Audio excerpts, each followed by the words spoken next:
A little Thanksgiving weekend hoops on the hill. Welcome in to Bowling Green, Kentucky, where the Western Kentucky Hilltoppers at 5-1 return home to the friendly confines of EA Diddle Arena to host the South Carolina State Bulldogs, still in search of their first win at 0-6. Welcome in, everybody. Glad to have you with us. Hope everybody had a wonderful Thanksgiving holiday with friends and family. I'm Lucas Panzica alongside Tim Scarborough here from EA Diddle Arena at Western Kentucky University. And Tim, a long week for these Hilltoppers who spent the week at the Cayman Islands, took 2 out of 3 games, and returned home after learning a lot about themselves. Well, certainly not a bad way to spend Thanksgiving down in the Cayman Islands. They came away with 2 of 3 wins. They certainly would have liked to get that 3rd win, but Akron was a little too good for the Hilltoppers that day. But I tell you what, they're good in this building. I expect them to handle their business tonight. And this South Carolina State team still in search of their first win after playing a tough schedule. We'll start with our players to watch.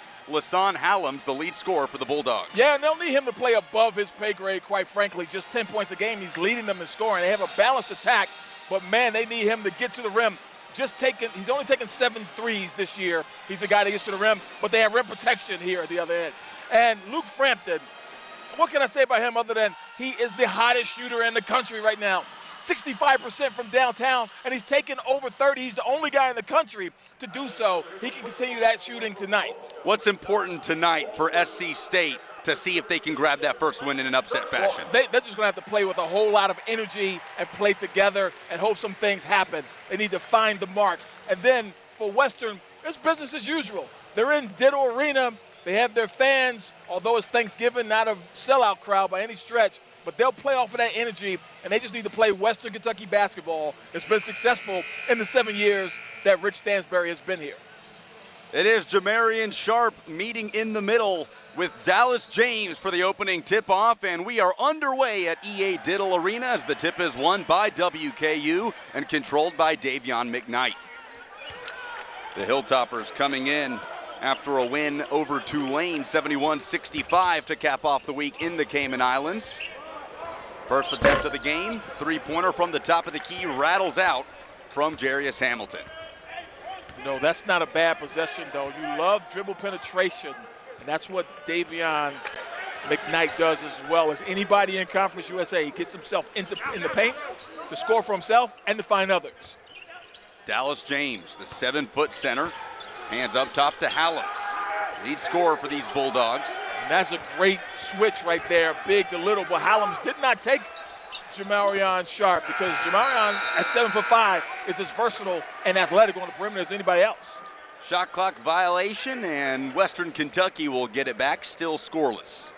A lot of times teams would like to involve the big little screen, thinking they can get the advantage with their little guy going off the dribble, and now a nice turnover here. Forced by Hallams, he kicks it out. This is Cameron Jones looking for the lead, doesn't have it. Hallams with the board. That's batted out by Acott. Here come the Tops in transition. Frampton spots up his first try. It's good. Scintillating from downtown. We talked about him at the top. He is stroking it lights out from 3. A no-no to give him a look early on by South Carolina State. Frampton with the 5th best field goal percentage from the 3-point line so far this season in all of college basketball, coming into this game shooting 65%. Yeah, to me, he's really first, though, because the other guys haven't even taken 30 yet. So their shooting percentage doesn't reflect their true shooting ability like it does for Frampton. Wilson off the mark from the free throw line for the Bulldogs. Here's Sharp with a hook in the middle of the lane, draws a foul. Interesting matchup in the paint, a battle of gladiators, if you will. Sharp usually doesn't have to play a guy that's near his height, and that time going to the left hand, but it's the help side that gets tagged with the personal. Preseason All-Conference USA center Jamarian Sharp. Only his 4th free throw attempt of the season as he knocks it down. You know, with the amount of scorers that Rick Stansbury has brought in this year, Jamarian Sharp shot 72% last year. A lot of dunks. His shooting percentage is down, and he's not really looking to score, but, man, is he a presence at the defensive end, leading the country in block shots. It was the best single-season field goal percentage mark in program history for Jamarian Sharp at that 72% mark you're talking about, shooting 44% from the floor this season. A little pressure that time by Western. Good job of breaking it. And South Carolina State, they got to open three in transition off that steal. They got to make those shots. Block at the rim by Sharp. That is what he does as he draws a foul on the way down. And Justin Wilson at 6'8", number 34, trying to take it to the rim like you're told, two hands like your mama taught you, but she didn't have a 7'5" center waiting for you at the basket. Rim protection at its finest. The nation's leader in blocked shots, Jamarian Sharp, with his 28th of the year. Stay away from deflection. There's the lob, and it's Sharp's night so far as he gives WKU a 7-0 lead. First possession, they ran against that 2-2-1 trap. They got the turnover. This time, a dunk on the back end by Jamarian Sharp. South Carolina State looking to open up their account here on the road. 0-6 are the Bulldogs. 3 of their 6 opponents so far have been Power 5 competition. As Sharp looked like he got a piece of that off the glass. A scramble for it is won by Wilson, and the Bulldogs run out of clock. Yep, that's exactly right. The right call, because there was no change of possession. So that shot clock continues while that ball is bouncing around the arena. And as a result, a turnover on South Carolina State. WKU head coach Rick Stansberry getting an explanation from our referee Barry Mathis this afternoon.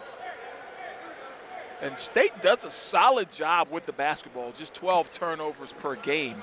But they only force 12 turnovers as well. So they kind of break even each game. But if you're going to play on the road, and these guys know better than anyone, they've played 6 already. Haven't had much success, although they did play South Carolina to 3 points at the beginning of the season. But when you're going to play on the road, you have to play very well. Meaning, take care of the basketball, knock down the open shots, try to work hard to get open shots, and then defensively you got to breathe fire. And you have to do that for 40 minutes against a team that, quite frankly, is much better than you on paper. Taking a look at something here inside the first 3 minutes of this one, Western Kentucky with a 7-0 lead. See if we can get some info on what exactly Barry Mathis and his crew are wanting a closer look at. South Carolina State coming off a road loss at Wake Forest on Wednesday, 105-74 was the final. Looking to see if it was indeed a shot clock violation, and yes, it was. And what they were really looking at is to see if the ball ever changed possessions. Meaning, did Western Kentucky have a guy with the ball and then turned it back over? The answer was no, and as a result, the turnover is tagged to South Carolina State. This is Emmanuel Acott, the Boise State transfer. Man, what a big pickup he was in the offseason. An all Mountain West performer, comes into Bowling Green to add a whole lot of versatility to this lineup right now. Ball will go back to South Carolina State after an offensive foul. And, you know, these two teams, of course, record-wise heading in a different direction, but Western is shooting the lights out from downtown, 49% collectively. You just don't see that from a team making nearly half of their threes, even this early in the season. Well, they lead the country in three-point percentage, as there's a deep 2 try from Rasan Edwards. And South Carolina State still looking for their first point. Here's Acott, the former 5-star, drills it from the right wing. My goodness, just so many weapons. Guard it if you can. WKU 2 for 2 early from deep. That's their 133rd three-point attempt of the season. They've hit 66 of them. And Acott has hit 13 of 23. Left-handed drive from Cameron Jones. A little English off the glass, and South Carolina State gets off the board. And it's counterintuitive to say don't drive, because you want to drive the ball. But it's going to be really difficult to get shots up. You want to drive the ball and then kick it back out for 3-pointers. All WKU early as they lead South Carolina State 9-2 here at EA Diddle Arena on this Thanksgiving weekend matchup.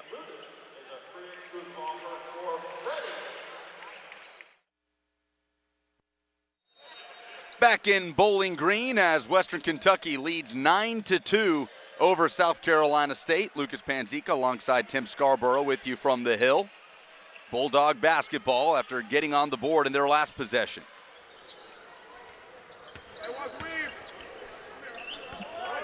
Rakeem Gary's first touches of the game, averages 8 points per contest, as there's a spin at the free throw line, and trying to get it over the outstretched arm of Jamarian Sharp was Layson Hallams as the Tops get it back in transition. Got to get it to the big fella when he runs the floor like that. Hamilton slices in. Just so many different guys that can get it done for you offensively on a given night. Jarris Hamilton, the transfer from Maryland a year ago, averaging 9 points a game, slicing to the rim right there. This is Gary. Down the left side of the lane. That's what you have to do. Penetrate to find others, because penetrating the score is just not going to happen when number 33 is in the paint. He changes more shots than he actually blocks, and he blocks a ton. Acott with his second triple of the afternoon, and a timeout taken by South Carolina State. There's no defense for transition threes with guys running to the line. It's all you can do to get back and protect that paint, which is what they should do. But then you try to close out the shooters. It's just very difficult when you have a guard that knows how to push the ball like Davion McKnight and then find snipers on the perimeter. So South Carolina State's going to talk about it as you get a look at the Western Kentucky huddle. Rick Stansbury leading the charge for year 7. It's year 1, however, for South Carolina State's Eric Martin, the third head coach in 3 years for the Bulldogs program. Played his college ball under Bob Huggins at Cincinnati, a big part of that 1992 Final Four run before working under Huggins for 16 years as an assistant at Cincinnati, as he leads his team into EA Diddle Arena to take on Rick Stansbury here in year 7 with Western Kentucky.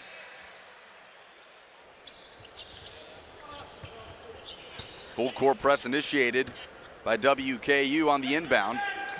Coach Martin is really just trying to find some stability with this group. It's very difficult to inherit a team. A lot of new faces, of course. They lost their leading scorer last year. There's another block by Jamarian Sharp. No surprise there. But look That's at this. what he does. Oh, goodness. Tough drive inside by McKnight to draw a foul. And that's exactly what we underscored before that timeout. Driving the ball at the Western Kentucky end is just counterproductive right now. As you see, that guy lurking around the rim is not going to let you get that shot off. He's already got 2 blocks. He's changed a ton of others. But that ignites the fast break. And Davion McKnight in transition, not many people are able to stay in front of him with the moves and the curves that he brings going to the hoop. McKnight at the line, a 76% free throw shooter. Can you put it into context? Just how absurd is it? 4.5 blocks per game. That's the average for Jamarian Sharp. He shattered the school record for blocks in a season a year ago. Yeah, and when you think about the fact he's only playing 23 minutes a game. So if you extrapolate that over a 40-minute game, he's blocking 14 shots a game. That's crazy. But, you can't teach 7'5", right? But it's not just his height and length.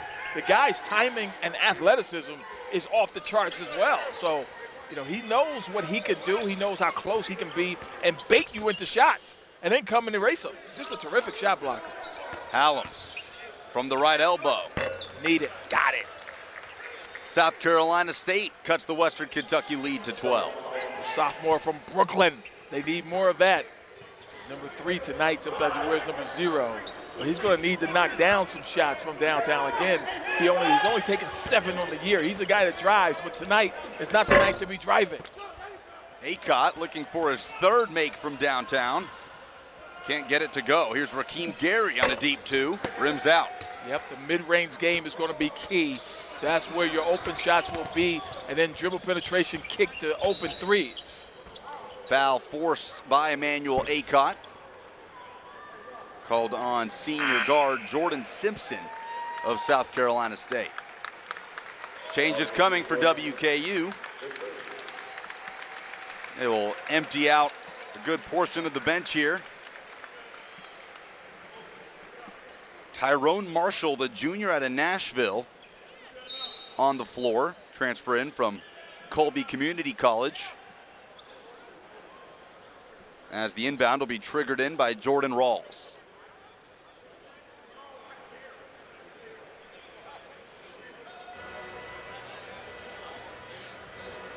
Now they're going to call a technical foul on South Carolina State head coach Eric Martin.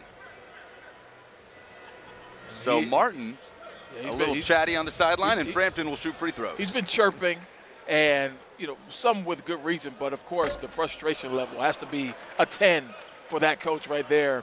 You think about the fact, Lucas, that he has been on the road his whole career here so far. He has yet to do a home game. Over 0-6. Frampton uncharacteristically misses that. But you think about that they're not going to play a first home game until December 13th. We're still here in November. And then you think about the fact that he doesn't have anybody on his whole program that's shooting the ball nearly as well as the 5th best shooter on Western Kentucky right now. So, I mean, those things kind of compound themselves. You just got to play through it. Take your licks and try to get better every night. Frampton from downtown.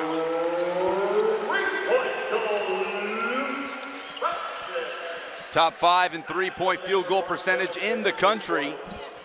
And Luke Frampton hits his second one of the afternoon. Second one in as many looks. Keeps this up, he'll be over 70% before the end of the day. Crazy.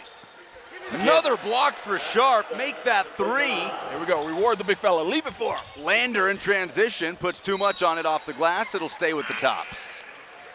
Hey, all I know, Lucas, if I was playing guard and Jamarion Sharp was standing behind me, there would be nobody I wouldn't be within 1 inch of.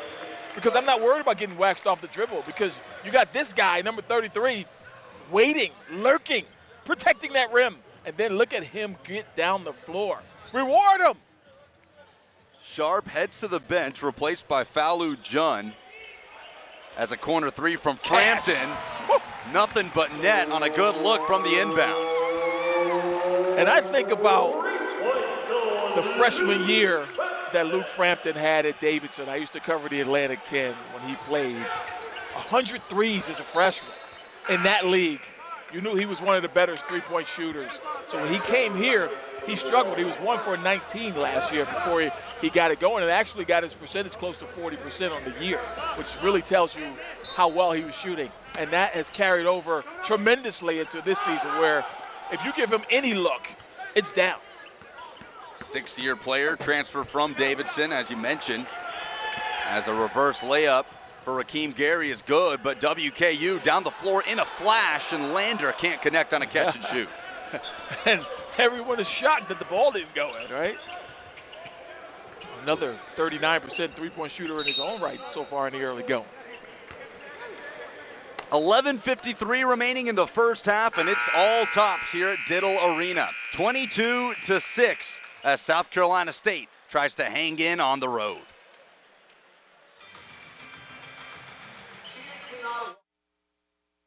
Welcome back to Bowling Green, Kentucky. WKU with a 22-6 lead over South Carolina State, thanks in large part to that guy, Jamarion Sharp.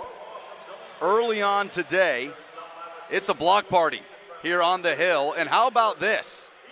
Sharp standing next to a life-size Lego sculpture put together by a Western Kentucky professor, and all 7'5" of them. Tim, I can't tell the difference. And you know what? I mean, it's about blocks. Not just Lego blocks. This guy protects the rim like nobody in the country, and dare to go to the hoop at your own risk at this point, because he has the ability to block shots without fouling, changes a ton of shots, just a real presence in the paint defensively for the Hilltoppers. Jamarion Sharp will take a seat here for this sequence. Already 4 blocks on the afternoon. So his theme is blocks, so obviously Lego blocks. If you made a life-size something of mine, I think it would be made of bricks. Now that I can relate to. I actually wasn't a bad three-point shooter. I wasn't Luke Frampton, but I don't think many people are. Not many are, especially not this season in college basketball. I did have a similar start my senior year, and I shared the story with Luke last year when he was 1 for 19. I said my senior year, and it was a long time ago, I was 1-2 for my first 20, and I ended up getting my percentage to 39%. Luke ended up doing almost that. So with a whole lot more three-point attempts, by the way, than me back in my day. Well, this is a team that just keeps shooting, and it's paid off for them so far as Marshall handles it. Fall-away jumper, in and out from Jun, and a foul during the rebound. Falu Jun, a real addition. People around the league respected Emmanuel Akot enough to make him preseason all-conference. But Falu Jun may be the steal of all of Conference USA in terms of transfers. I mean, a really big pickup, and he's going to contribute solidly. They pretty much won that Tulane game because of him. Talked to John Irwin, the trainer, earlier today, and he was telling us about how Jun got hurt in the beginning of that game, and he got him to suck it up a little bit, taped him up, retaped it, and he came in and went on a tear. And they beat a pretty solid AAC school in Tulane down in the Cayman Islands earlier this week.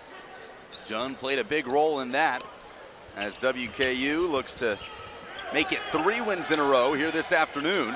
And off to a good start. There's a forced turnover by Lander at half court. The lob for Marshall. Can't get it on the way up, but he's able to collect it and put it back up and in. It wasn't pretty, but they got the job done. Shaman Alston. So here is South Carolina State. Ball handled outside by James, the big man. California native, battling against Jun, who wanted the walk, won't get it. Jun gives them versatility. They can play him at the 5, play him at the 4. He can even play the 3, I believe, with his skill set. Dribble drive, floated in, and then tipped in by James. And South Carolina State gets to double digits. Here's Rawls, nice feed down low on the reverse lay-in. Foul drawn by Marshall. So Jun, number 1, is 6'11". You take out Sharp, and all of a sudden, hey, let's drive to the rim. We don't have another 7. Oh yeah, I'm sorry, they do have another 7-footer in there. It's the tallest team in college hoops, Western Kentucky. Tyrone Marshall, the 6'7" junior, short on the free throw. This team has an average height of 6'5" with 7 players that are 6'7" or taller. Sharp, obviously the tallest on this team and in the nation at 7'5", but it's guys like these, right? Marshall at 6'7", that just make that length so overwhelming for opponents as he hits the second free throw. They can do a lot to you. Like you're looking at this now, this full-court pressure, they can bring quickness and then length at the front of the press, which is always difficult for guards. They have a guy quick enough to stay in front of you like this and bother you defensively, although he did pick up a foul there. But you can't underestimate putting a big at the front. I mean, you think about Josh Anderson the last several years at 6'5", 6'6", very long arms, a terrific dunker for them at Western. He was at the front of that 1-3-1 press a lot. He got a ton of deflections and dunks off of just his sheer ability to bother the backcourt of the other team. Hallam's with it, only 2 points so far for the Bulldogs' lead scorer, averages 10 per game. Brown, hands off to Jones. Hallam's up against Marshall, gets it in with the foul. That's a great set right there, and they executed it to perfection. They get Hallam's coming off of a pin down from the opposite side, curl into the lane, and a nice delicate kiss off the glass. The senior from Brooklyn had 20 in the near upset bid of South Carolina. It was a season opener for these Bulldogs. They fell 80-77 against South Carolina on the road in Columbia, as he can't convert on the three-point play, and WKU leads by 14. Baseline jumper. Going the other way. Offensive foul. Rawls, an interesting story. He started off his career here, decided to go to Georgia State, and then decided, hey, you know what? The grass is actually greener in Bowling Green. Let me get back over there. So many transfers on this basketball team. 9 of 15 players on the roster came in through the portal at one point or another. 8 of those 15 did not start their career here. Like you said, Rawls started here, moved on, and then came right back. Corner three on the way from Edwards, rebounded by Lander. Pretty good look, though. You got what you wanted. Edwards, pretty decent shooter himself, couldn't convert. But look how fast the Hilltoppers convert at the other end. Terrific transition team. Tyrone Marshall's got 5. And WKU leads 28-12. That's off the mark from Brown. With speed, Rawls leaves it for Lander. Collision under the basket, and that's the second offensive foul on Christian Lander today. Raquan Brown had that open look. He was 4 for 7 from downtown coming into today, but you look there, an obvious charge. Good job of sealing off the dribble drive and taking one for the team that time at South Carolina State. But you know, number 10, Rashawn Edwards, who's about to inbound the basketball, he's actually preseason all-conference. They didn't have a lot of accolades for this team. They picked 8th out of 8 teams in the MEAC. Not a lot of expectations given the fact that they lost players and they got a new coach, understandably so. But you know, this is a good test for them. They've been on the road. This is the 7th of 11 straight road games. They're going to take their licks, but they need to grow and learn from mistakes and cash them in. John will cash in a corner three. Doesn't take those often, but when he does, shooting at a 56% clip. He's made 11 on the year so far in just his 7th game of the season. So a pretty solid three-point shooter, no question. Hallams knifes inside. And that's what he does. Hollins is a terrific driver of the basketball. And he's going to get his scoring average up to averaging 10, as we talked about, leading them. But I think he can get that up to 12 to 15 points, and he's going to need to for them to be successful. They got to find some production at the offensive end. Hallams collects the rebound, and he's pickpocketed by Marshall. There's a double here. Impromptu trap. Frampton gets out of it. Able to steer away from the pressure, and Jun in and out on another three-point try. The corner three in transition, so difficult to get matched up, because the first thing you do in transition is try to stop the ball, and then the other 4 try to get to the paint and then close out the shooters. And that corner shot is the most difficult angle to get to. There's a whistle under the basket. And with 7:29 to play in the first half, Western Kentucky 31, South Carolina State 16 on this Thanksgiving weekend matchup on the Hill.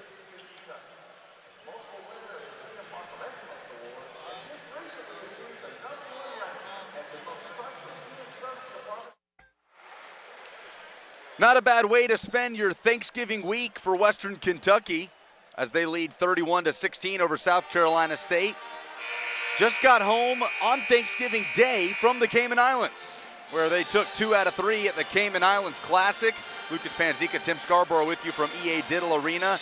Took a punch in game 1, Tim, a loss to Akron, but turned around and rattled off back-to-back wins against Illinois State and Tulane before coming back home. Pretty good win with Tulane. They did it with three-point shooting, and they've done it all year. A nice splash down from the perimeter, but in transition, that's where they're getting the threes, the dribble penetration, the kick to open shooters, and they are getting the feet set and knocking it down. And no one is knocking it down better than Luke Frampton, number 14, coming into tonight, 65%, 3 for 3 from the field, from downtown today.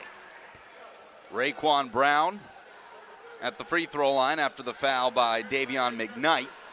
You know, I asked Coach Stansberry before the game at shoot-around today just what has made them so good at converting these shots other than just having good shooters.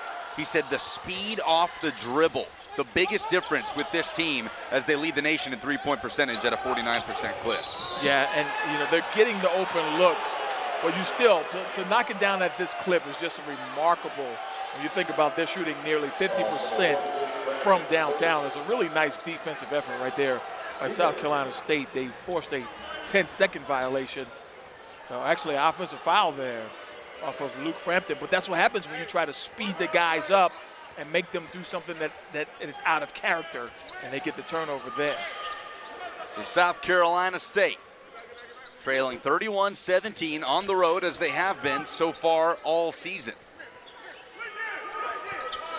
Haven't played a home game since their exhibition on the 1st of November, and there's a swat from Sharp, his 5th block of the game, and he sends that one straight back to his head coach. And so, just in case Rick Stansbury didn't know he had a good shot blocker, he said, "Coach, catch this one." That's what I do. That is just remarkable. And you think about guys blocking shots at the rim. This guy blocked shots on the perimeter. There was a play last year where it was a turnover and a run out, and we just talked about three-point shooting in the corner is difficult to get to in transition.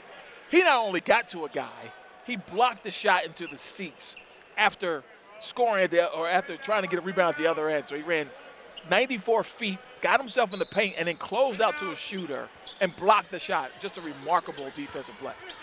Sharp defending against Wilson, who does a good job going up and over that 7-5 frame and rattling in a 2 to make it a 31-19 Western Kentucky lead. Pretty solid move by Justin Wilson, junior from Texas. Aycott with the lob, and Sharp on the way up got caught up with Cameron Jones under him, and Jones will get called for the foul. Bodies flying everywhere, and that's what if you're doing anything, Rick Stansbury right now, obviously you're pleased with the effort that your team is making, but the last thing you want to do is see bodies flying, because you hold your breath every time that happens, especially on the basketball court. You don't want to see guys in street clothes when they have the talent that these guys have right now. You know, it's interesting, Conference USA, Western did get one first-place vote, but the team to beat still in this league is UAB. Andy Kennedy in his 3rd year. We talk about getting transfers. He's done a great job. Jordan Jelly Walker, preseason player of the year, came in a year ago, had a solid, and is having a really good season so far this year as well. It's going to be interesting. UAB in their final year in Conference USA before they move on to the AAC. Let's see what happens when these teams face each other later this year. I'm looking forward to it. January 11th, the first meeting between WKU and UAB. That'll happen in Birmingham at Bartow Arena. Nice dive. Oh, there you go. A little backdoor cut by Justin Wilson, hanging on the rim. That's one way, and Justin Wilson with 2 straight baskets. That's one way to beat a shot blocker. You think about Dikembe Mutombo in the NBA, one of the greatest shot blockers we've ever seen. People that were successful just dunked it right over his head. That's what you got to do. Easier said than done, though. And SC State on a 7-0 run here, nice as dive. that's ended by Sharp with a slipped-in pass from Hamilton. So unselfish. And Jarius Hamilton, who recently got into the 1,000-point club, a little distribution on the resume as well. Bulldogs starting to find their groove a bit, though, on offense. They've hit 4 of their last 5 field goals, make it 5 of the last 6. Three-pointer swirled in by Hallems. You figure the law of averages, if nothing else, will catch up. These guys are better shooters than their shooting percentage would indicate. Just 27% as a group from downtown coming into today. Just 38% overall field goal. So you figure the shots, you just keep trying to take those good looks, and eventually they're going to start falling, and you're seeing that now. Well, they've made it a 9-point game, South Carolina State. Coming in at 0-6. It's been a tough road for the Bulldogs. Nice time. Oh, you got to catch that. And a turnover. Well, they'll say it was deflected off the tops. Yeah, it's going to stay here. Went off of Hamilton, so the Bulldogs will keep it. Justin Wilson, 34, almost had that. Would have had another opportunity to throw one down. But they do retain possession, and he'll go out now. Dallas James, number 42, the 7-footer, back in. Gary thought about the 3. It was closed down well. Here's Hallems. He leaves it for Jones. Jones just trying to force it over Sharp. He can't do it. And there's an example of changing a shot. Didn't get the shot block. That's a good look for Frampton, and a rare miss for the 6th-year man. That'll stay with the Tops as Rakeem Gary stepped out of bounds. And it's interesting you say that this is his 6th year. There's a lot of guys around the country playing in their 5th, 6th year. We think about Cameron Justice, who's now on staff here. He played in his, I believe, his 35th year last year. You lose count after a while. Aycott in the corner. Sure. And it's cleaned up by Hamilton. And so those are the things as a coach that will drive you nuts, because you got the missed shot, but the possession's not over until you rebound. You give a guy like Hamilton a clear path to the basket. Sean Edwards, too many steps, nowhere to go. Go back Western Kentucky's way. Trying to right the ship a bit here after surrendering a run that got the Bulldogs back within single digits.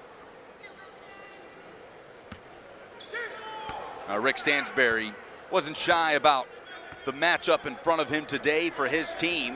With respect to South Carolina State, he did say, today's about us. That if we do what we do, we'll get out of here with a win, but it's about finding a way to improve after a long week at the Cayman Islands. As usual, me and Rick Stansberry on the same page. What was my key to the game? Business as usual. Yeah. It's about Western, what you can do. And that's what they do as well as anybody in the country right now. Another splashdown from downtown. Emmanuel Aycott with 8 points on the day. Here's a corner three off the mark from Everett, pulled down by this team's lead rebounder, Jarius Hamilton. Aycott leaves it for Frampton. Looking for an opening. They find it with McKnight. Can't convert.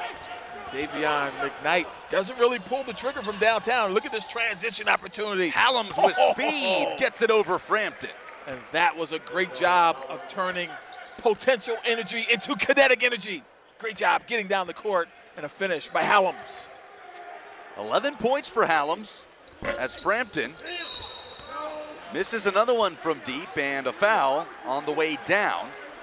With under 3 minutes to play here in Bowling Green, WKU leads by 12, but South Carolina State hanging in there here in Bowling Green, Kentucky.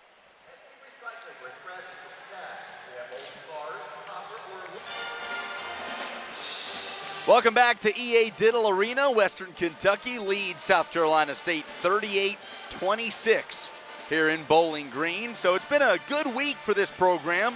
Took 2 out of 3 games at the Cayman Islands, but one frustrating element that came down during that trip was learning about the ineligibility of Dante Allen, the Kentucky transfer. Came to WKU through the transfer portal in the offseason, thought he was good to go, and then Tim, in the warm-up lines before the Akron game at the Cayman Islands, Rick Stansberry and his staff learned that an eligibility issue stemming from his time at Kentucky will hold him out for a maximum of 7 games. A frustrating situation, especially when you learn it less than half an hour before tip-off. Yeah, you're dressed, you're on the floor, and then you get a tap on the shoulder. Says, hey, everybody who's eligible, step forward. Not so fast, Dante. And that is really, really disappointing. And it's really no fault of Coach Stansberry in Western Kentucky. This happened at Kentucky, University of Kentucky. And as a result, the young man will have to sit out maybe 7 games pending the appeal.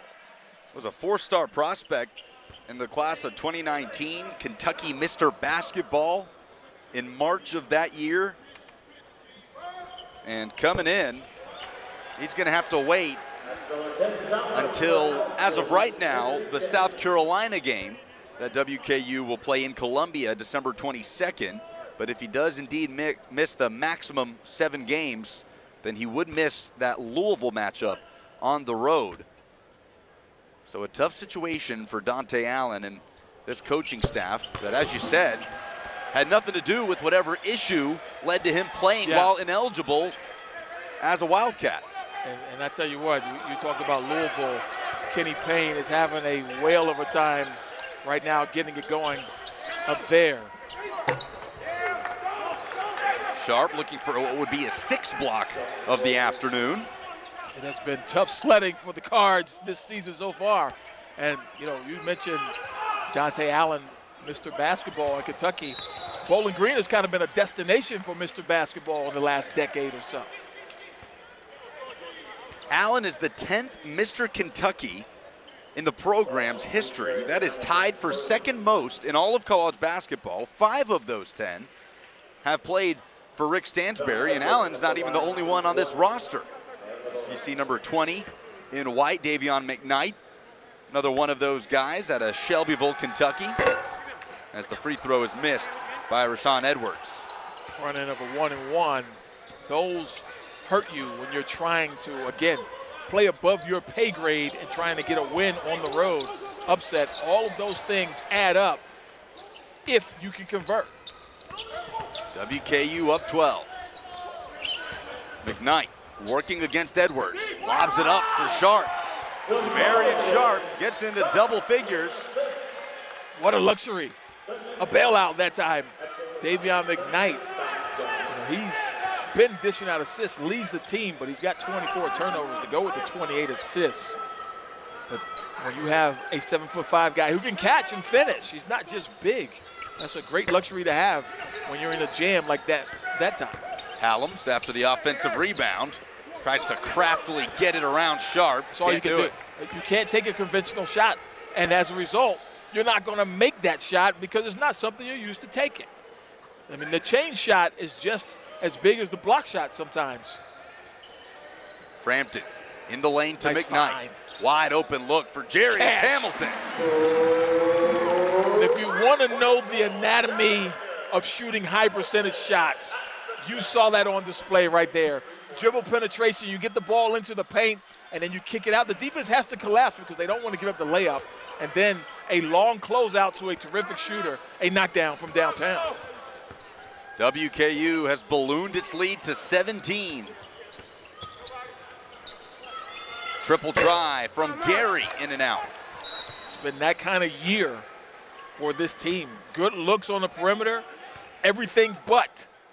And you think about them coming into today shooting just 27% from downtown. They've only made 34 threes on the season. Frampton coming in has made 22. Now he's up to 25 himself. Well, South Carolina State 1 of 7 from deep so far today.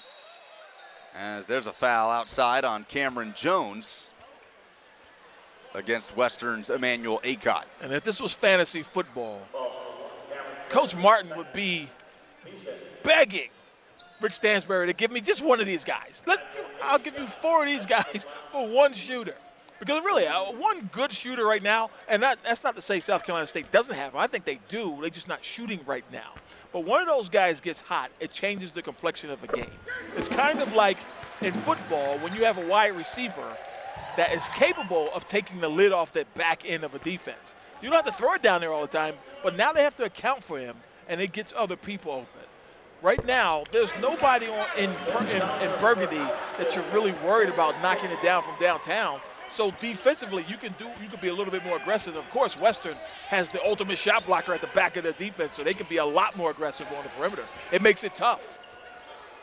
Well, South Carolina State hasn't scored in over 2 minutes Nice of play. That's one way. And they'll get it in with under 10 seconds to go. Cameron Jones. Oh, There's a WKU turnover. Sharp took one off the face there. Acott was the intended recipient, but Sharp got his head in the way. All smiles from Emmanuel Acott. Acott feels like he set him up because he asked for that pass. So South Carolina State will try to find a shot with 3 seconds in the half. You can do it. Hallams nearly beats the buzzer, and we are halfway done here in Bowling Green. Western Kentucky all over South Carolina State, 47-30 at the break.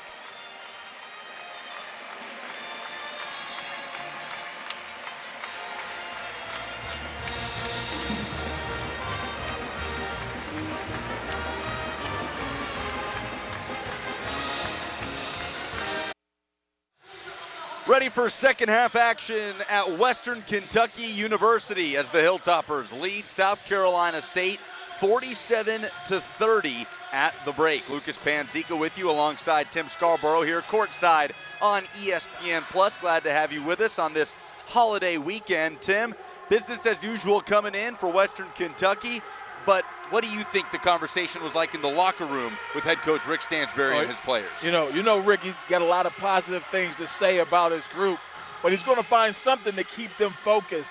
And the fact that they gave up 30 points, he's going to see if he can hold them to under 30 in this second half. But on the other side, what's the anatomy of a good comeback? It's not about scoring so much as it is about stopping that other team. So far, there's no answers for Western. The way they're shooting and the way they're getting second chance opportunities and they're getting out in transition. You got to cut the water off of one of those things. The transition is probably the easiest, but the three-point shooting, if it continues like that, there's really nothing you can do to try to get back into this game if you're South Carolina State. 7 of 17 is Western Kentucky from beyond the arc. South Carolina State on the flip side, led by first-year head coach Eric Martin, only 1 of 8 from deep. Had a few spurts in the first half, a 7-0 run at one point to cut the lead to 9, but what's the key for the Bulldogs just to hang in there in this second half? They got to slow the game down. They got to keep Western completely out of transition. And then when they do that, you do that by scoring the basketball. Because now they got to take the ball out of the net. When you throw long shots and the long rebounds lead the transition, steals lead the transition. So you got to keep them out of transition, slow the game down, try to score late in the shot clock. Easier said than done. They just want baskets.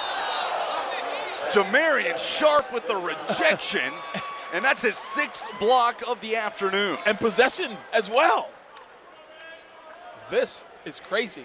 Got to find a way to get him away from the basket, but they're playing that 1-3-1 zone there, and he's lurking around the rim. And the traditional shot just is not going to get it done as they cough it up here. Hallams. Transition bucket for Hallams. 13 points. He leads all scorers tonight. Hallams, Edwards, and Jones have been solid in the front court right there on those traps. That's the second time they were able to get a steal, and a few times now they've gotten deflections in the backcourt. Davion McKnight directing traffic. Another preseason all-conference player, number 20 in white. Hamilton lobs for Sharp, who wasn't quite ready for it, was able to deflect it to McKnight, who sets up Frampton with a corner 3. What a find by McKnight.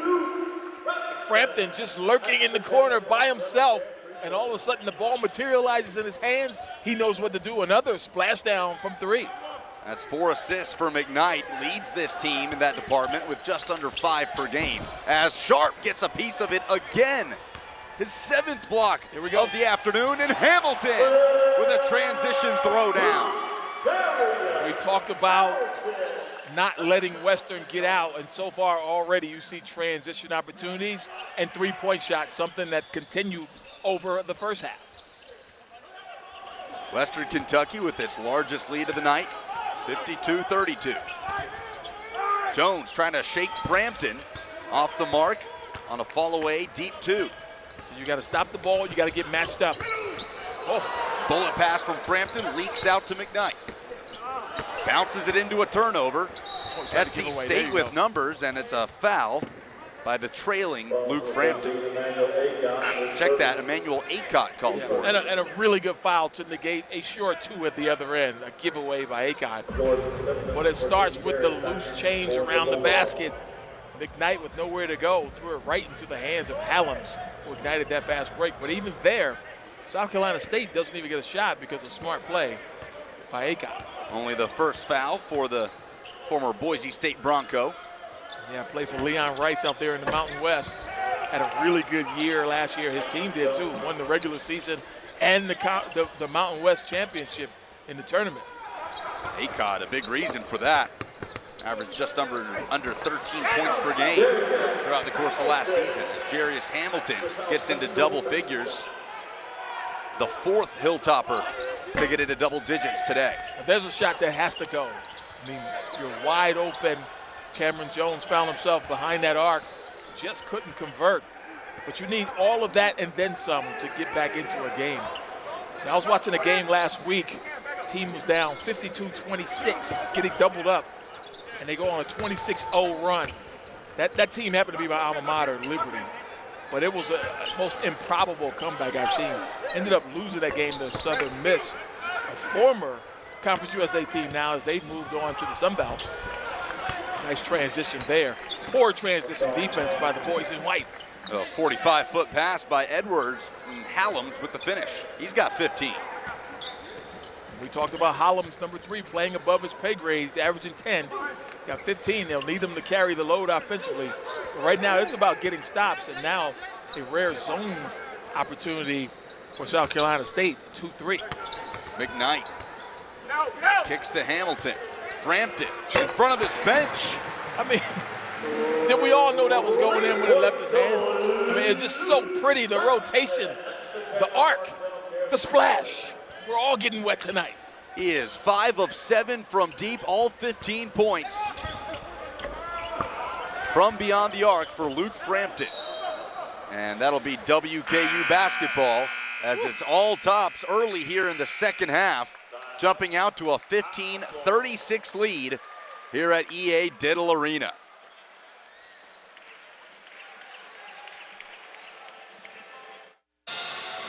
Western Kentucky jumping out on top of the South Carolina State Bulldogs early on, and they haven't let go. 57-36 the score here early in the second half. It's a Hilltopper unit that came into the season with high expectations, Tim. 4 returning starters, 3 preseason All-Conference USA players, and the second favorite to win the conference just behind the UAB Blazers. Yeah, and I really think this league is a 3-team race. North Texas a little down, but they still have Tyler Perry coming back, the assassin from the perimeter. And, of course, Grant McCaslin's done a great job getting North Texas to the top of this league the last several years now. But Western and UAB, those 2 teams, everyone feels like it's going to battle down the stretch. UAB's got a lot of talent. Preseason Player of the Year, Jordan Jelly Walker. They've got Jemison, the 7-foot center. They got some transfers. The Brewer brothers transferred in from East Tennessee State. And Eric Gaines is a preseason all-conference player. Really good, a lot of talent down there in Birmingham. It's going to be interesting to see how Conference USA plays out this final year for some of the teams. McKnight kicks to Frampton. He's already got 15 on the day. Unable to make it 18 there, but McKnight puts it back up and in. McKnight does so much for this team in addition to scoring and assists. He's a rebounder as well. He had a triple-double last year himself, and in fact, Jamarion Sharp had a triple-double with points, rebounds, and blocks in a game. So they had 2 triple-doubles in the same season, which is certainly rare for 1 triple-double in college basketball. Really hard to do. That's off the mark. Jones. And here come the toppers. There again, you see Sharp not getting his hand on it, but just affecting the shot in the way you have to attack the basket around number 33. Absolutely, just his presence in the paint. He blocks his share, as we said, but he changes so many more shots and just makes you think twice and takes the shooting percentage down. Another knockdown. Speaking of shooting percentage, my goodness. Luke Frampton doesn't miss many. He's 6 of 9 from beyond the arc. Is that good? I'll take it. 18 points for the 6th-year man. Hallam loses it to McKnight, draws the foul. Excuse me, that's Gary on the turnaround. Raheem Gary got ripped, but the benefit of a whistle here. And again, the presence of Sharp allowed that to happen, although McKnight feels like he had a clean strip and he would have had a breakaway layup, but too much wrist on the foul. But again, the deterrent at the rim. Raheem Gary had to turn and try to find a different shot because the path to the basket was closed off. Can't convert on the first free throw attempt, a team that averages 57% from the charity stripe. And obviously that's not the type of number you want if you're head coach Eric Martin, but Tim, this team hasn't been home since November 1st, an exhibition game against West Virginia Tech, as he goes 0 for 2, and it's out will be WKU ball. This is number 7 of an 11-game road trip to open up the season for the Bulldogs. They'll finally be home in Orangeburg, South Carolina, December 13th against UNC Asheville. That is over a month without a home regular season game, as Sharp draws a foul down low. Just how taxing is that on a basketball team that's getting used to their first-year head coach? Well, it's taxing in terms of physically getting to the places, first of all, but second of all, your psyche, because you haven't slept in your bed to play a game. You're playing on someone's home court every night, and it's really difficult to win on the road for every team, not just teams that struggle. You have to go take those games when you go on the road if you want to win. College basketball, the home team wins over 70% of the time. So when you think about playing 11 games on the road to start, I mean, wow, what a christening for Coach Eric Martin in his first head coach job after 16 seasons sitting on the bench next to Bob Huggins at West Virginia and Kansas State. But I tell you what, Martin's been around, played in the Final Four as a player. He's a successful guy. Of course, he coached in the Final Four 2010, that West Virginia team. And he's learned from one of the best coaches, played for Bob Huggins. So he'll get them going. And I think they'll probably play a little bit of a Bob Huggins style, not this year. But we've seen some of the full court pressure already. But they don't have the horses to do that over the course of 40 minutes and really bother a team. And it takes more out of them than it does the other team sometimes because you spend a lot of energy doing it. But eventually, expect South Carolina State in a couple of years with Eric Martin as their head coach to make some noise in the MEAC. I fully expect that. Tied for 7th in the preseason poll was South Carolina State as Sharp controls it out of bounds. It'll stay Bulldog basketball. Only 7 teams in the MEAC. As you see Sharp getting tangled up here. Yeah, couldn't quite keep his balance. Goes into our cameraman. Everybody's okay. Popped up in the lane from Brown off the mark. Rebounded by Sharp. Numbers. WKU with Hamilton. He can't finish, and the follow from Acott is tipped back up and in. Hamilton and Acott on the same team doesn't seem fair, does it? I mean, those two guys, terrific transfers. One Hamilton last year and now Acott this year. And what a journey it's been for both of those players. Emmanuel Acott controlling it now. Started his career at Arizona before the transfer to Boise State. Sharp down low, misses, gets his own board, draws the foul. So Jamarian Sharp will head to the free throw line. Hamilton, quite a saga in his own right. Started his career at Boston College before the transfer to Maryland and now here at Western Kentucky. Sharp. Hamilton's had a solid game. 12 points on 5 for 7 from the field, 9 rebounds as well, 3 assists. Off-Broadway production of Hamilton. Lead rebounder on this team, and he'll head back to the bench. Jarius Hamilton, 5th year, 6'8", 230-pound guard. As Sharp misses the second free throw. Here's Gary with speed for South Carolina State. Nearly throws it into a turnover. It's batted out by Lander. And out goes Sharp, maybe for the last time today, replaced by Jun. Nice little ovation as well. The Bowling Green enthusiasts.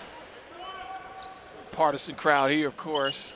Gary can't get the 3 to go, and a foul under the basket. We'll give it back to WKU. 1 of 10 is South Carolina State from beyond the arc. It's been tough going for them from 3 this season. And these teams are polar opposites when it comes to that 3-point arc, that's for sure. Well, they hit 11 in the near upset season opener against South Carolina, a 3-point loss on the road, but they haven't hit more than 5 in one game since that point, shooting 27% on the year.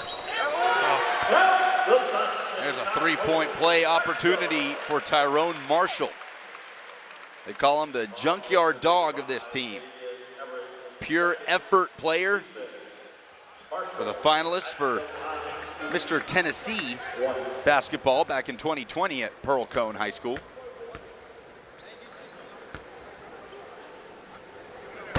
From your neck of the woods, right? Down in Nashville. In Nashville, Tennessee. Transfer from Colby Community College.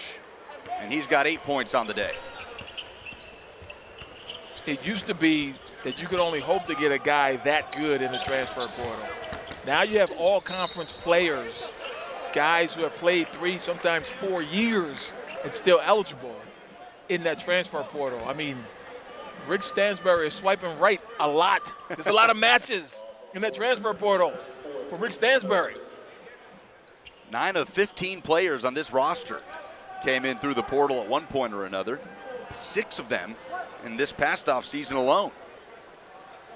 Here's Gary, the junior from Dallas. converts the three-point play after the foul by Lander, his fourth.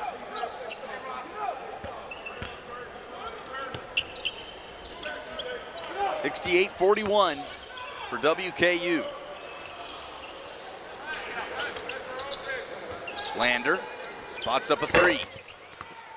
Rebound tipped around by James, and it's back with the Bulldogs.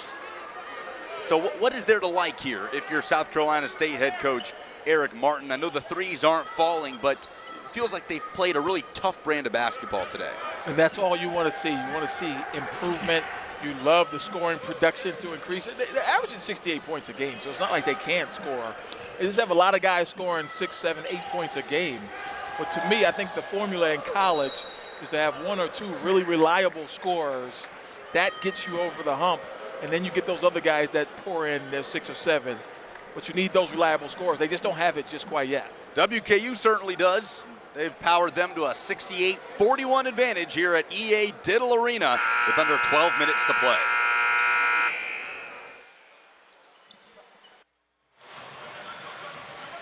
Western Kentucky in control at home. 68-41 the advantage over winless South Carolina State. Welcome in everybody. Lucas Panzica alongside Tim Scarborough.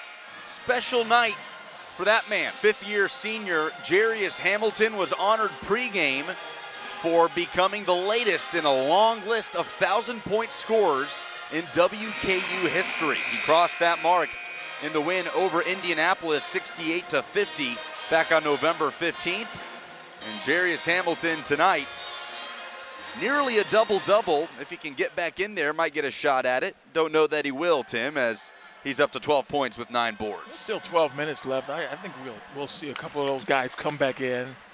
Hamilton and Sharp in particular, maybe one more go around. But man, they have been in the driver's seat from the opening tip, as we expected. We talked about business as usual. Western, a really good shooting team. The ball in the capable hands of number 20 with the ball, Davion McKnight. They got the shot blocking at the rim. It's not a lot you could do against all of that coming at you on a night in and night out basis. Expect this team to win a lot of games here this season and certainly in Conference USA. South Carolina State trying to chip away at this Western Kentucky lead. This is Hallams, lead scorer for the Bulldogs. Spins on Frampton. Nice tip. And it's tipped back up and in by Dallas James.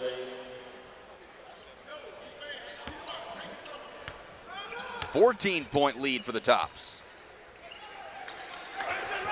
Excuse me, 24-point lead. There you go. You got to Trying carry to make it a lot closer for you've got to carry Coach Eric Martin. Right. That's what happens when you do mental math on a broadcast. 3-ball, Marshall drills it. The 11th made three-pointer by the Hilltoppers today. They lead the country in three-point percentage at 49%, shooting it at a 44% clip this afternoon as the lay-in is good by Bates.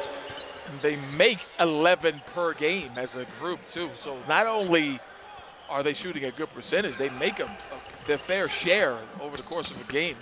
Well, they've matched that average as Marshall is blocked at the cut by Brown. I think Marshall was blocked by Marshall. That ball hit underneath the backboard. Brown on Marshall on the other end. Tip in, doesn't go, and McKnight comes out with it.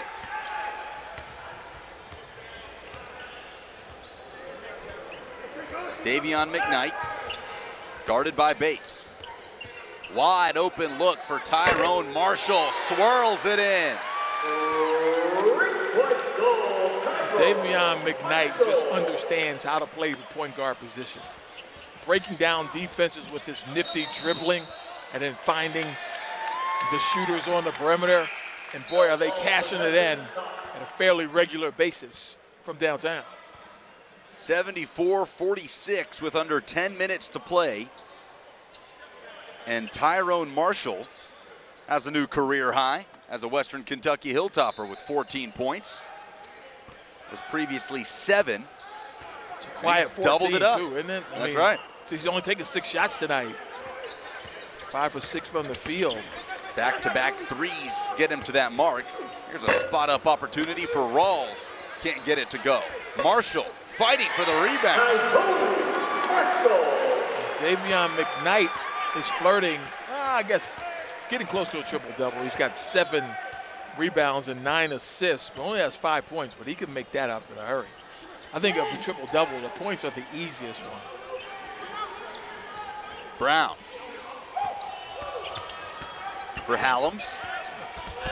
Goes up and around Marshall for the lay-in, and he's got 17. And Hallams has shown signs that he can carry a team offensively if given the opportunity. He had 20 in the near upset of South Carolina in the season opener. Getting awfully close to that career mark this afternoon. And, you know, we mentioned Eric Martin taking this job. You know, he replaced Tony Matlock, who went to Alabama State, a team that played here last year. I believe I called that game. And Alabama State was coached by Mo Williams, the former Cleveland Cavalier, who took the job at Jackson State. So a lot of different HBCU teams involved in the coaching exchange. In South Carolina State, as a result, they lost Matlock, the son as well, one of the top scorers in the program, because he transferred with his dad to Alabama State. Hallams gets behind the Topper defense, and he's got 19 on the day. Makes it a 76-50 WKU lead. As you saw the ovation given to Luke Frampton after he was subbed off with 18 points. Near turnover. South Carolina State's TJ Matlock was a freshman and he averaged 13 points a game. I mean, can you imagine getting him back in? That would have been a nice reliable scorer like we talked about. They could certainly use one, SC State, though they've had it in Hallams, who controls it here across half court.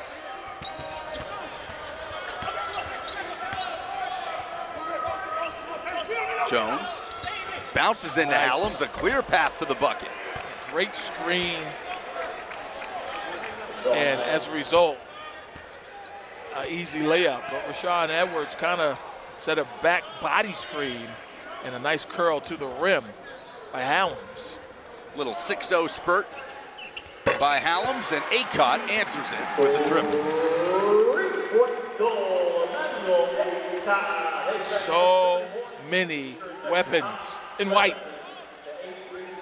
That's 15 for Emmanuel Acott. Another preseason All-Conference USA selection. One of 3 on this WKU roster. Wilson goes to work on John. It's blocked. Hallams off the mark, but the rebound is fought for and put back up and in by Brown. That's what you want to see if you're Coach Eric Martin. You want to see you guys playing hard. You want to see them competing. Don't play the scoreboard, play the whistle. And you see that right now in the South Carolina State team. No give up in this group. Acott bombs away for the Boise State transfer in this second half. The offensive board gives Rawls a shot at it. Rebound Jones. Ahead to Brown. Lays it up and in. Amazing how clear the path looks to the basket when Jamarion Sharp is not out there. Got to credit South Carolina State the way they fought in this second half.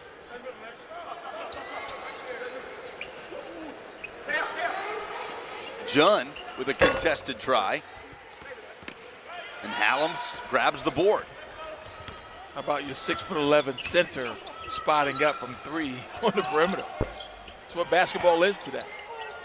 Well, your bigs are being asked to do things that the Patrick Ewings of this world would never dream of doing. Acott, one of those guys at 6'8". He's hit a couple 3 balls in this second half, and he's being looked at with 5:27 to go. WKU leads it 79-56.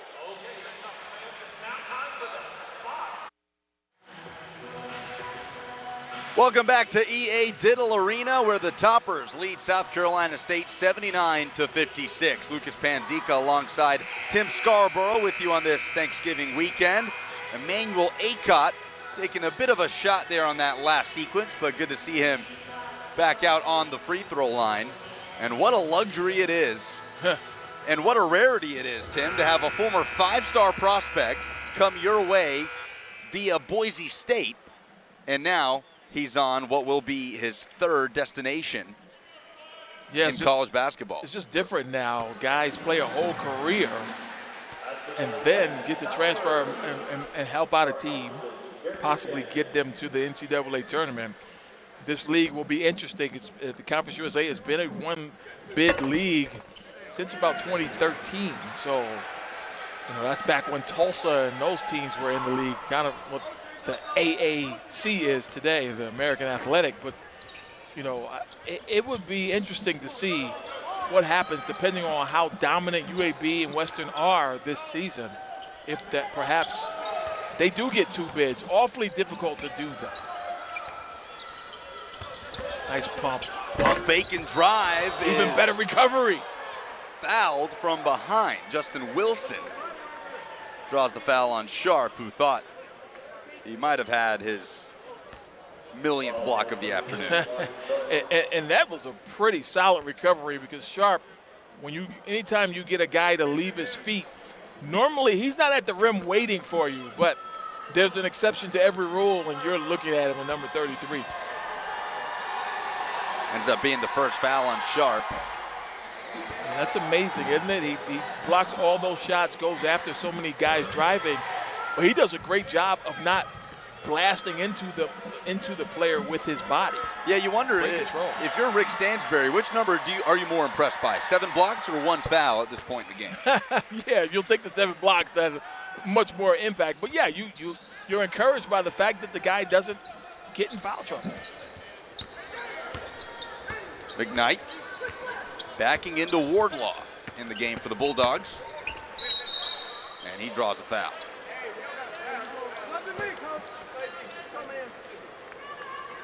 So WKU been in control from the jump here, but South Carolina State only being outscored 34-27 in the second half. Yeah, you expected that. Western has taken their foot somewhat off the gas. Although Hamilton and Sharp are back, like we talked about. They went out at like the 14-minute mark, so I figured they would come back a little bit, and they'll all get one more round of applause. Job well done for the boys in white tonight. It's been a long week for the Toppers.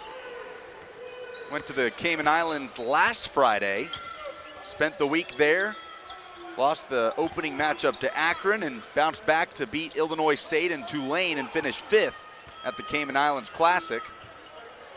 Akron is a MAC team that could win the MAC this year. They're a really good basketball team. They really handled the Hilltoppers in that first game down there in the Cayman Islands. I've called that tournament before, the Cayman Islands. Doug Gottlieb, myself, and Noah Kozlov. But we didn't get to go to the Cayman Islands. We got to go to sunny Kansas City, Missouri, to a studio. Well, that kind of takes the fun out of it. Well, Doug and I had a great time, because Doug Gottlieb is a analyst, much like I am, but he and I got to do a couple of games together, and he slid over to your seat. But then, after calling all those games, because we were in Kansas City, there was the Hall of Fame Classic basketball tournament. So at night we go watch those games. So a couple of basketball junkies, man. It was a fun time. But yeah, that Cayman Islands Classic is a really good tournament, and they've attracted some solid teams over the years, and another good turnout this year. Always an opportunity to see what your team is like when they're battle tested early in the season in a tournament environment. Yeah. And Rick Stansberry has a two-handed flush by Justin Wilson. Stansberry really happy with the way his team bounced back from that loss to Akron. They were out-rebounded in that game, 43-16, and then turned around and out-rebounded their next 2 opponents, combined 66-53. So as much as he didn't like what he saw in that first performance, loved the way the Tops bounced back, and he's got to like the way they're playing today. 85-61 is the lead over South Carolina State here from Bowling Green. Western Kentucky looking to close things out for their 6th win of the 2022-23 season here at EA Diddle Arena. Welcome back, Lucas Panzica with you alongside Tim Scarborough. As it's been all tops so far tonight, Tim, and a couple of guys getting dangerously close to the ever-evasive triple-double. Davion McKnight right now knocking on the door for the Toppers. Yeah, he's got 10 assists, 9 points, and 8 rebounds. It's doable, and it wouldn't be his first time. As we talked about earlier last year, he was able to do that. And also his teammate, Jamarion Sharp, was able to do it with blocks, rebounds, and points. Right now, he's got 10 points, 8 rebounds, and 7 blocks. So both these guys flirting with the triple-double. McKnight handling it here, pushing it off to Acott. Davion McKnight, lead scorer for this team down on the Cayman Islands. Put up 13 per contest. As a baseline jumper by Acott is a jump ball. It gets wedged in there. Because now it goes to the other team. But yeah, you know how hard it is to do that? Like if you're trying, of course it happens a lot. It happens way more than you think it should, right? Yeah. It's kind of like field goal kicking in football. It hit those goalposts an awful lot. Right. There's a rebound by Frampton. Acott. We should expect Rick Stansbury to clear his bench at any moment now. See if Hamilton, or McKnight I should say, can get what he needs. Got that bucket. That'll help.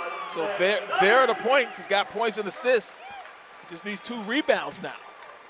Davion McKnight to the stripe. It's happening. With a spinning and one finish on Justin Wilson. What a terrific move. And now it looks like Noah Stansbury, son of the coach, number 5, checking in. He'll replace Luke Frampton. Yeah.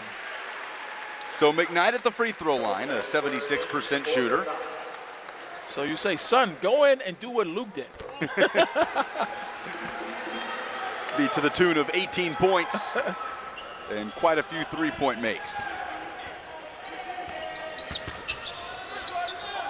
Here's a triple try from Simpson.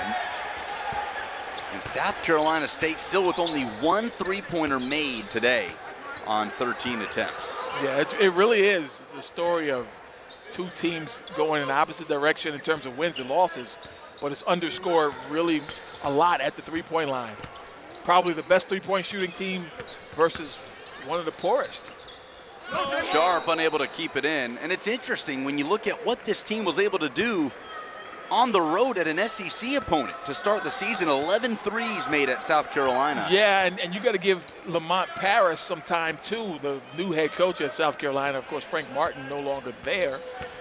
And, you know, that was his first game, the former Chattanooga head coach. So, you know, some of that was probably the first game. But, yeah, give a lot of credit to Eric Martin's group to going in down there in Gamecock land and doing what they did, and as you said, nearly pulled off the upset, which would have been a nice solid start to the career, the head coaching career of Eric Martin. But again, I feel like he's got the pedigree to get this team to be competitive in the MEAC. Maybe not this year, but within the next couple of years, expect them to be competing for MEAC championships. So wasn't able to get the upset at South Carolina. It's been an upset-filled couple weeks at South Carolina in favor of the Gamecocks, knocking off a couple top 10 teams on the gridiron. As still a Sharp. football school, huh? Think so. Speaking of that, Western Kentucky with a huge win today. Overtime, 32-31 the final against FAU, coached by WKU legend Willie Taggart. Jamar Sharp is on the bench. Might have seen the last of number 33 today, as that's dribbled out of bounds by Jordan Simpson. You'll hear no complaints from the boys in Burgundy that Sharp is no longer on the floor. He has made it difficult to get to the rim, to say the least. And Davion McKnight will control the flow of this offense to close things out today with just over a minute remaining. Weaves his way to the bucket. Terrific. Effortless. So smooth with the basketball in his hand. The lefty at the rim. 14 points for McKnight. There's a three. It's Edwards, the second make from distance for the Bulldogs this afternoon.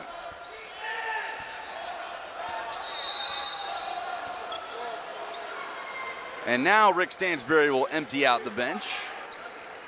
In comes Elijah Huey, Tyler Olden, Darius Miles. They'll leave McKnight on the floor with him.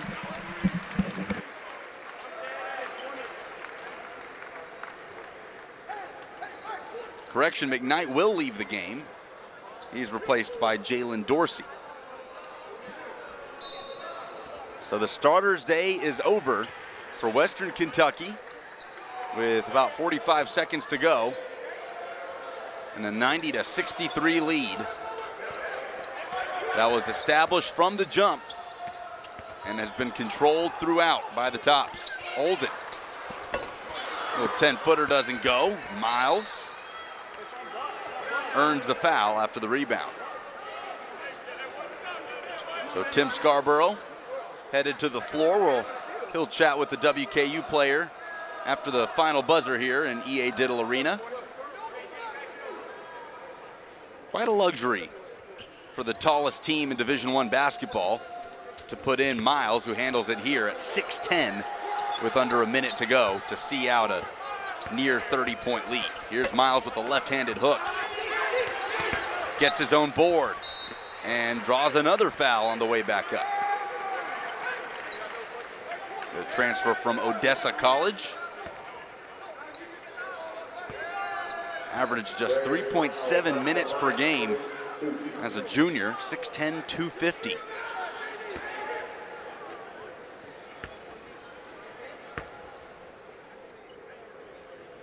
"12 seconds left. Miles off the mark, as Western Kentucky will improve to 6-1 and send the South Carolina State Bulldogs to 0-7. 0 for 2 goes Miles. South Carolina State will remain on the road.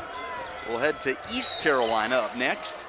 That game coming up in just 3 days, as WKU will take the short drive to Clarksville, Tennessee, face the Austin P Governors on the 30th of November. Conference play getting ever closer for this team. They'll open it up against Rice just before the new year, but for now they'll enjoy this one. Rick Stansbury shaking hands with Eric Martin as it's a 90-64 final. Western Kentucky improves to 6-1 on their return home from the Cayman Islands here in Bowling Green.